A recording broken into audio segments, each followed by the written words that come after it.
नमस्कार मित्रों, स्वागत है आपका आज की नई वीडियो में। आज की वीडियो में हम लेके आए हैं जानकारी एक नए ड्रा के बारे में। तो वीडियो में एंटर करने से पहले जिन्होंने चैनल को सब्सक्राइब अभी तक भी नहीं किया है वो चैनल को सब्सक्राइब कर लें और बेल आइकन प्रेस कर दें, जिससे आपको आने वाली वीडियो की जानकारी मिले। और साथ ही साथ वीडियो को लाइक एंड शेयर जरूर करें, जिससे कि चैनल की रीच और लोगों तक भी हो सके। तो आइए अब आगे बढ़ते हैं। सबसे पहले बात करते हैं आज के ड्रा की।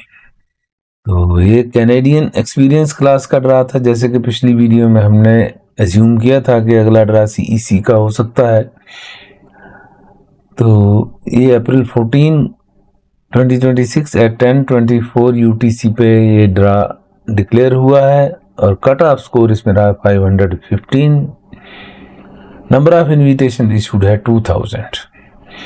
तो इससे दो वीडियो पहले अगर आप देखेंगे तो मैंने उसमें बताया था कि जो नंबर ऑफ कैंडिडेट्स हैं अब कम रह गए हैं। अगर सारा साल इनको सीईसी चलाना होगा तो इन्विटेशंस जो हैं वो कम होते जाएंगे। जैसे पहले 4000 5000 के रेंज में चल रहा था, अब जो है 2000 के रेंज में आ गया। पिछला ड्रा 2250 का था, अब हो गया है 2000 का। तो ये अगले आने वाले ड्राज में भी कट ऑफ स्कोर हमारा जो है वो ऊपर ही रहने वाला है इस हिसाब से, और नंबर ऑफ इन्विटेशंस भी इतने ही रहेंगे, जो मेरी एजम्पशन है। इसमें अब टाई ब्रेकिंग रूल है जून 10, 2025 एट 2:46 यूटीसी। मतलब कि अगर 515 पे एक से ज़्यादा कैंडिडेट्स थे तो जिनकी फाइल इस डेट और टाइम से पहले की लगी थी वो इसमें इंक्लूड हो गए हैं। जो इसके बाद वाले हैं 515 वाले, वो इसमें इस ड्रा में इंक्लूड नहीं हो पाए। अब आगे बढ़ते हैं, फर्दर एनालिसिस कर लेते हैं।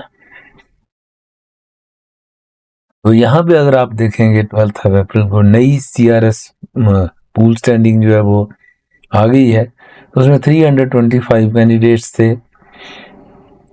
501 to 600 में 13,610 कैंडिडेट्स हैं।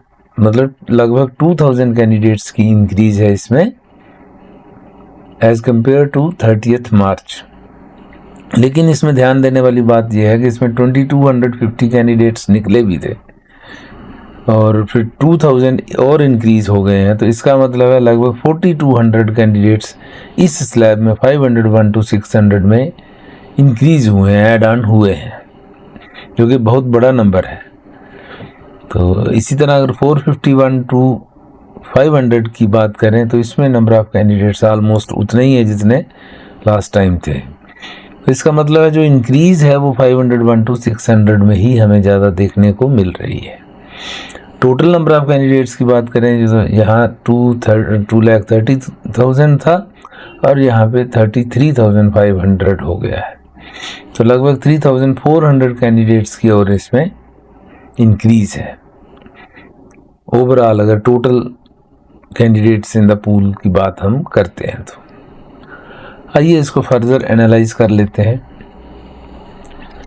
यहाँ पे जो पिछला ड्रा आया है वो 324 कैंडिडेट्स को लिया गया है और 786 कट ऑफ स्कोर इसका गया है PNP में। तो PNP में क्योंकि 601 एंड अबव कैंडिडेट्स होते हैं तो ये 325 कैंडिडेट्स थे, तो इसमें से 324 जो है वो ले लिए गए हैं। तो ये वाला जो स्लैब है 601 to 1200 ये ऑलमोस्ट यहाँ पे 0 हो जाता है, जो कि हर बार का सीन है। ये कल के ड्रा में भी आपको बताया गया था। अब बात करते हैं आज की सिचुएशन की। जैसे 501 to 600 में मैंने कहा कि 13,610 कैंडिडेट्स हो गए थे इसमें। तो इसमें 2000 कैंडिडेट्स को इनवाइट किया गया है, इसीलिए कट ऑफ स्कोर जो है 515 चला गया। क्योंकि नंबर ऑफ एडिशंस अगर 2000 के आसपास रहती, जो कि हमारी प्रिडिक्शन थी, हमारी जो आइडिया था कि इतना ही रहना चाहिए, लेकिन अब अगर 4000 अबव 4000 इंक्रीज इसमें आ गई है, एडिशन आ गई है, तो ऑटोमेटिकली कट ऑफ स्कोर भी ऊपर चला गया। क्योंकि उसमें काफ़ी सारे कैंडिडेट्स जो हैं इसके ऊपर वाले भी रहे होंगे। 509 के ऊपर वाले, हमारा अजम्पशन यही थी कि 2000 का अगर ड्रा आएगा और एडिशंस अगर 2000 के आसपास रहेंगी तो 509 में कट ऑफ स्कोर जो है इसके रेंज में रहेगा। लेकिन एडिशंस बहुत ज़्यादा हुई हैं और जो ITAs हैं वो कम इशू की गई हैं, 2000 ही की गई है, तो कट ऑफ स्कोर हमारा जो है 515 पे चला गया है, जो कि एक काफ़ी ज़्यादा इंक्रीज है, एकदम 6 पॉइंट्स का जंप है। तो अब एनालाइज करते हैं, आइए इसको फर्दर एनालाइज करते हैं। तो यहाँ पे आप देख सकते हैं कि 515 जो है CRS जो 6 पॉइंट्स ऊपर गया जैसा मैंने बताया था, और 2000 ITAs हैं जो कि एवरेज पिछले 5 ड्रा की करें तो उसमें 45% लेस है, और पिछले ड्रा के कंपैरिजन में ये 250 और कम हुआ है। तो आप यहाँ पे देखेंगे फोकस कि स्कोर जो है वो ऊपर चला गया है और नंबर ऑफ इन्विटेशंस कम हो गई हैं। इसके बारे में भी आगे डिटेल बात करेंगे क्योंकि ऐसा क्यों हो रहा है। अब इसमें कम्पिटिटिवनेस हो गई है। तो 515 bottleneck traps the competitive tier. अब इसमें जो है बहुत ज्यादा कंपटीशन आपको देखने को मिलेगा। 500 to 514 की अगर हम बात करें तो उसमें इस तरह से हमारी सिचुएशन, ये भी एजम्पशन बेस्ड है, डाटा एनालिसिस जो है कि 515 प्लस पे ऊपर हो गए, इससे इतने कैंडिडेट्स कम होते होते होते जहाँ जैसे 514 पे रहे होंगे तो इतने रहे होंगे, ये एक सिंबॉलिक है। और 500 तक आते आते यहाँ पे पूल में ज़्यादा स्ट्रेंथ जो है हमें देखने को मिलेगी। वो होता ही है, जैसे जैसे लोअर आते जाते हैं तो नंबर ऑफ कैंडिडेट्स बढ़ते जाते हैं, जैसे जैसे ऊपर चलते जाते हैं तो कैंडिडेट्स कम होते जाते हैं। तो सेफ जोन जो इस बार वाले ड्रा में था वो 515 से ऊपर वाला रहा है, और 500 to 515 वाले इस बार रिस्क कैटेगरी में आ गए। अब अल्टरनेटिव क्या है? इस एनालिसिस के हिसाब से अगर हम देखें तो PNP route offers a predictable alternative. अगर 515 से ऊपर कट ऑफ स्कोर जा रहा है जो कि काफी हाई हो रहा है, तो अल्टरनेट क्या रह जाता है? अल्टरनेट, अगर आपके पास PNP की ऑप्शन अवेलेबल है तो आपको उसे अवेल कर लेना चाहिए, क्योंकि उसका कट ऑफ स्कोर जो है 786 गया है, उसमें कोई इतना फर्क नहीं पड़ता है। लेकिन नंबर ऑफ इन्विटेशन 324 है, क्योंकि पूल में 325 थे 600 एंड अबव, तो इसमें से PNP वाले जो एलिजिबल कैंडिडेट्स थे वो 324 थे, तो उन्होंने सारे के सारे जो हैं वो पिक कर लिए हैं। तो ये एक सेफ जोन है आपके लिए, सेफ अल्टरनेटिव है। अगर आप PNP लगा सकते हैं आज की डेट में तो PNP is the best option, क्योंकि उसमें 600 पॉइंट्स आपको एडिशनल मिल जाते हैं, तो उससे ऑटोमेटिकली आपका कट ऑफ स्कोर ऊपर चला जाता है और आप उसमें बेनिफिट में रहते हो। अब आगे बात करते हैं कि CEC में क्या सिचुएशन। CEC में जो 6,000 के ड्रास आ रहे थे वो अब 2,000 तक सीमित रह गए हैं। उसका रीजन ये है कि उसका रीजन अब आगे डिस्कस करते हैं। रियलिटी ये है कि IRCC is prioritising quality and managing inventory levels over aggressive growth. The era of massive clearance draws is past. जो मैसिव क्लियरेंस थी कि बड़े बड़े ड्रास लाके 6,000, 7,000, 5,000 के ड्रास जो आ रहे थे वो अब बंद हो गया है। इसके बारे में मैं डिस्कस ऑलरेडी कर चुका हूं, एक बार फिर से आज इस बात पे। अब सिचुएशन ये है कि जो 515 से ऊपर है वो थोड़े सेफ जोन में है, उनको अपनी पोजीशन होल्ड करनी है, मतलब उस पर स्टे करेंगे, कोई दिक्कत नहीं है, उनका नंबर आ जाएगा। तो आपको करना क्या है? Audit ready verification with volume contraction, मतलब नंबर ऑफ ITAs कम हुए तो scrutiny increases, ensure all documents, police clearances, the reference letters are perfectly aligned and immediately available. अपने डॉक्यूमेंट्स जो है उनको, ये वाले डॉक्यूमेंट्स इनको तैयार करके रखिए और prepare to submit. Do not let language test expire while waiting for the portal. अपना अगर आप कोई भी लैंग्वेज टेस्ट आपने जो दे रखा है उसकी डेट जो है वो एक्सपायर ना होने पाए, अगर होने वाली है तो दोबारा से लैंग्वेज टेस्ट दे दीजिए। और अगर आपका स्कोर कम है तो उसके लिए भी आपको लैंग्वेज टेस्ट देने की ज़रूरत है। अब बात करते हैं कि 500 से 514 जो डेंजर जोन बन गया है, क्योंकि वो बिल्कुल एज पे हैं और आ नहीं रहा है, क्योंकि पहले 507-8 प्रिडिक्टेबल था कि 507-8 तक जा सकता है, लेकिन अब नहीं जा रहा है। सिर्फ 4-5 पॉइंट और लेके आप उसमें पूल में जा सकते हैं। और उसके लिए आपको क्या करना होगा, इमीडिएट एक्शन जो आप कर सकते हैं वो लैंग्वेज टेस्ट जो है रीटेक कर लीजिए, अगर आप उसमें स्कोर कम है। अगर ऑलरेडी आप ओवरऑल 8.59 के रेंज में हैं तो फिर तो आपको देने की भी ज़रूरत नहीं है, लेकिन कुछ अगर आपका स्कोर कम है लैंग्वेज स्कोर, तो आप उसमें कोशिश कर सकते हैं।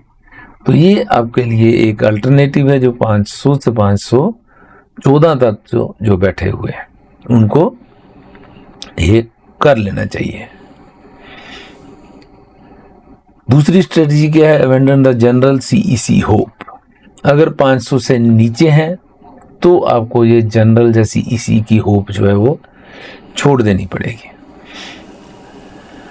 टारगेट द 600 पॉइंट बोनस जो कि PNP के थ्रू आता है। Align with EOI systems, identify provinces with the expression of interest systems matching your specific NOC codes. Once nominated the ITA wait time drops to 14 to 21 days.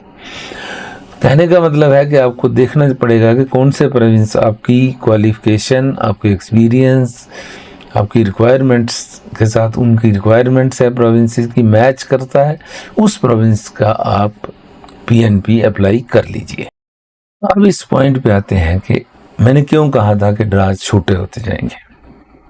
यहाँ पे देखिए 28,000 पहले से ही हो चुके हैं, 2,000 और ऐड कर देंगे तो ये हो गया 30,000। तो प्रिडिक्टेड जो वॉल्यूम था CEC का वो था 40,000। ये फिक्स नहीं है, इंक्रीज हो सकता है, डिक्रीज भी हो सकता है। ये हमारा एवरेज प्रिडिक्शन है कि 40,000 के रेंज में जा सकता है। It can go up to 50,000 also और इट कैन रिमेन एट 38,000। अगर 30,000 कैंडिडेट्स लिए जा चुके हैं तो आने वाले ड्राज में अगर 2,000 के हिसाब से चलें कि 2,000 पर ड्रा आएगा और मंथ रहेंगे हमारे पास से 7 मंथ्स ही हम लेके चलते हैं, दिसंबर में फिर ऐसे ही हो जाता है। तो अगर 7 मंथ्स की हम बात करते हैं तो 7 मंथ्स में 2 बार ड्राज आते हैं, तो 14 ड्राज अगर आते हैं तो यहाँ पे 30,000 हो चुके हैं। 14 ड्राज में अगर 2,000 भी आता है तो 28,000 कैंडिडेट्स और होते हैं। तो अगर 2,000 की एवरेज रहती है तो 28,000 मतलब 58,000 कैंडिडेट्स इसमें से लिए जाएंगे।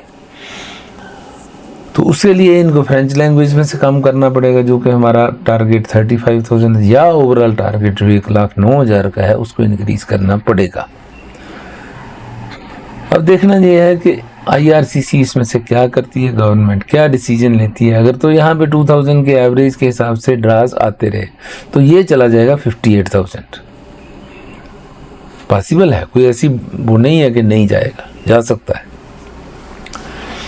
तो अब 2 ही ऑप्शन है, या तो ये इंक्रीज होगा या ये इनमें से कोई कैटेगरी डिक्रीज होगी। और ज़्यादा हमने क्योंकि फ्रेंच लैंग्वेज में लास्ट टाइम भी 35,000 के, लास्ट टाइम 48,000 कैंडिडेट्स लिए गए हैं 2025 की अगर हम बात करें। यहाँ 35,000 लिए गए थे, यहाँ 48,000 लिए गए थे। तो ये हमने 35 पे ही रखा है इसको।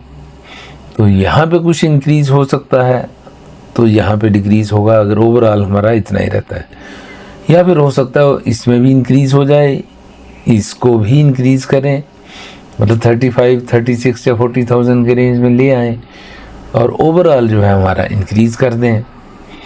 तो पॉसिबिलिटीज़ हैं, ऑल पॉसिबिलिटीज़ आते हैं, कोई भी पॉसिबिलिटी क्लोज नहीं हुई है। लेकिन प्रेजेंट सिनेरियो में अगर हमने 10 या 15,000 कैंडिडेट्स को 14 ड्राज में डिवाइड करना हो तो नंबर ऑफ कैंडिडेट्स रह जाते हैं सिर्फ 1,000 पर ड्रा, या फिर ड्राज स्किप होते जाएंगे। एक बार 2,000 का आया CEC में, फिर अगला में कोई और कैटेगरी का आ गया, ड्राज नहीं आएंगे। उस सिचुएशन में अगर ड्राज नहीं आते हैं तो कट ऑफ स्कोर हमारा बहुत ज़्यादा ऊपर चला जाएगा, 515 से भी ऊपर जा सकता है। हाँ, अगर रेगुलर ड्राज आते रहते हैं तो कट ऑफ स्कोर नीचे आएगा या फिर नेक्स्ट टाइम एडिशंस थोड़ी सी कम हो, जैसे इस बार 4000 हो गई है, नेक्स्ट टाइम 2000 के करीब ही हो, तो हम कह सकते हैं कि कट ऑफ स्कोर जो है थोड़ा सा नीचे आ सकता है। तो ये डिफरेंट पॉसिबिलिटीज़ हैं कि हम कैसे सोच सकते हैं कि ड्रास किस प्रकार से अगर जाएंगे तो कैसे कट ऑफ स्कोर रहेगा, क्या सिचुएशन रहेगी। तो जो कल प्रिडिक्शन की थी उसमें क्योंकि एक पैरामीटर जो है नंबर ऑफ एडिशंस का वो चेंज हो गया, तो कट ऑफ स्कोर 509 हमने जो प्रिडिक्ट किया था 2000 पे, वो 515 हो गया है। तो आप देख सकते हैं कि इस तरह एक भी पैरामीटर अगर चेंज होता है तो दूसरे जो पैरामीटर्स हैं वो भी चेंज हो जाते हैं। तो अब बड़े ड्रा आने की संभावना कम रह रही है। अब सिर्फ यही चांस है कि नंबर ऑफ एडिशंस अगर इसमें कम होती है ऊपर के लेवल में, तो ऑटोमेटिकली कट ऑफ स्कोर नीचे आएगा। लेकिन नंबर ऑफ एडिशंस अगर इस बार 4200 है तो it is a very big number. तो आगे आने वाले समय में क्या होता है वी कैन नॉट से, बट हो सकता है 4000 हर बार तो नहीं हो सकता, ये अगली बार 3000 के करीब रहे तो कट ऑफ स्कोर हमारा थोड़ा सा 1-2 पॉइंट्स नीचे आ सकता है। अगर 3000 एडिशंस होती है, अगर 2000 होती हैं तो थोड़ा और ज़्यादा नीचे आ सकता है। लेट अस सी क्या होता है। ये थी आज की वीडियो, आज के ड्रा का एनालिसिस। आपके लिए क्या ऑप्शंस हैं, तो आज की वीडियो यहीं तक रखते हैं। मिलते हैं आपसे अगली वीडियो में कुछ और जानकारी के साथ, कुछ नई जानकारी के साथ। तब तक के लिए नमस्कार। चैनल को जिन्होंने सब्सक्राइब नहीं किया वो सब्सक्राइब जरूर करें और बेल आइकन भी प्रेस करें, और साथ ही थोड़ा सा अपने फ्रेंड्स के बीच में वीडियोस को शेयर भी कीजिए, जिससे कि चैनल की रीच और लोगों तक भी हो सके। और बताइए और क्या जनरल टॉपिक हम अपने चैनल में इंक्लूड कर सकते हैं, क्योंकि नंबर ऑफ जो हमारे व्यूअर्स हैं वो बहुत कम है। तो उसको इंक्रीज करने के लिए अगर आपके पास कोई ऑप्शन हो, मिलती जुलता कोई आइडिया हो कि किस तरह से हम अपने चैनल में नंबर ऑफ व्यूअर्स की जो नंबर है वो इंक्रीज कर सकते हैं, कोई सजेशंस हो तो आप कमेंट्स में ज़रूर लिखिए। और अगर कोई क्वेश्चन हो वो भी कमेंट्स में आप दे दीजिए, जिससे कि हम उस पर भी कुछ आपके साथ डिस्कस कर सकें। तो आज की वीडियो में इतना ही। Thanks for watching, have a nice time, see you again in the next video.